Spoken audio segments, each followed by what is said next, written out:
Greetings, and welcome to Security Insights. We're recording live at TechMentor, part of Live 360 TechCon in Orlando, Florida. With so many tech experts all in one place, we thought this would be the perfect opportunity to get a chance to talk to one of the cybersecurity experts that are here. And so the theme of this episode is Stop, Think, Ask. So we're here with Sami Laiho. He's the cybersecurity chair for the Live 360 TechCon, and we're excited to have an opportunity to speak with him and ask him some questions about how end users can be protected from cybersecurity threats. But before we do that, let's ask Sami a little bit about himself. Sami, please introduce yourself. Yes, my name is Sami Laiho. I'm a Microsoft Most Valued Professional from Finland, and I'm the co-chair for two of these conferences here, so Cybersecurity and Ransomware Live and TechMentor. I have been working with Microsoft Tech for 30 years now. So I teach around the world about Windows or anything related to Microsoft ecosystem, really, or cybersecurity. And then I do a lot of consulting and architecting for security services for companies as well. Wow, fantastic. So you're here at the event. Maybe you could tell us a little bit about some of the sessions that you've been teaching. Yep. So I have been doing workshops on really Windows-based technologies for protecting companies like firewalls and identifying users. I have done some trainings or full-day workshops on protecting company directory services with privileged access workstations. And then Windows OS is really close to my heart, so I'm also doing 75 life hacks of Windows in 75 minutes. Wow, pretty ambitious. Well, so with that in mind, maybe you can share with our end users some of the threats that you're most concerned about, the things that you think will help them to protect themselves better in both their professional as well as their personal life. Sure. So first of all, I would say that everyone's always asking me on when should you be concerned or more careful. And the only real advice that I've come up with is that whenever there's money involved, it doesn't matter if it's $5,000 or 50 cents. Any money is involved, you should always stop, think again, and even ask for someone else's opinion. So if it's very trendy now for asking like your FedEx packages, they will send you a message. It might be an SMS, it might be an email sending that it could ask you for, let's say, 50 cents for you to approve the message to be delivered. I mean, for the package to be delivered, or it could be pay us $2 and you can get priority. You'll get your package faster.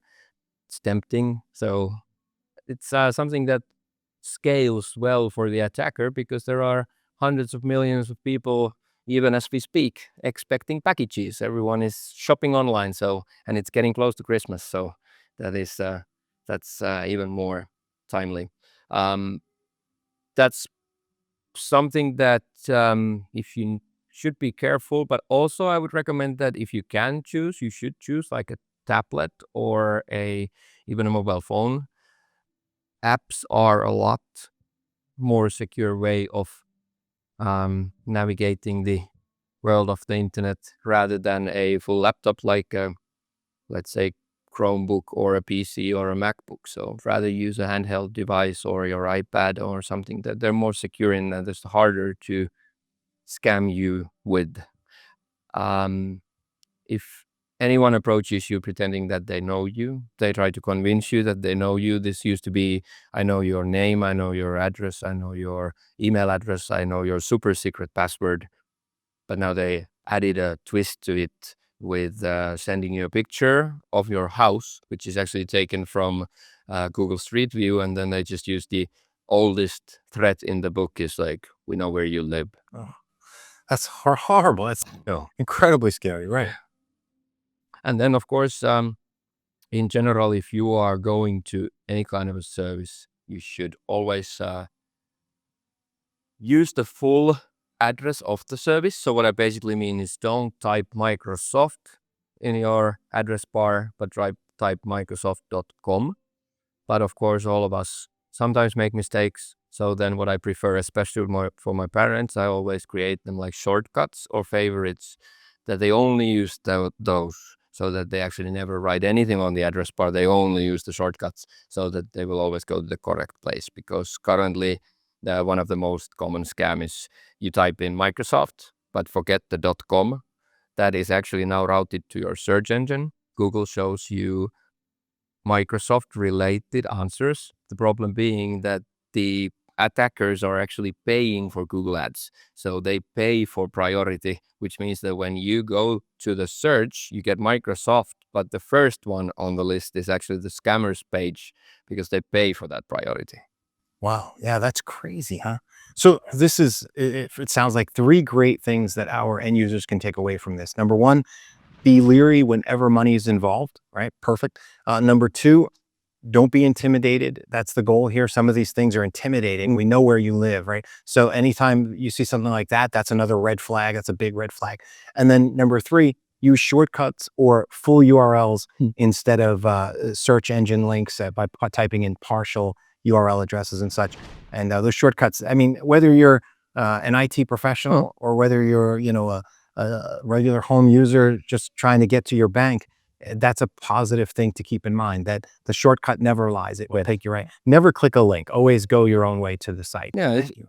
if someone calls you, one good tip is always to call back. Right. Make it so that you call back to, these are great tips, so that, and oftentimes they may not want you to call back. They'll say, no, stay on the line. But no, by calling back, or calling the agency directly, if they say they're from, let's say, FEMA or one of these other agencies, call directly. Right. Yeah. Very good. Well, thank you very much, Sammy. We appreciate you being able to talk to our listeners today. And we're thankful that you're out there, talking the talk, like helping folks to improve with regard to cybersecurity, both on the admin and the end user side. It's my pleasure. Thanks for having me. And we certainly appreciate the need to stop, think, and ask. Well, we hope you found this episode of Security Insights insightful. Thanks for watching, and we'll see you in the next episode.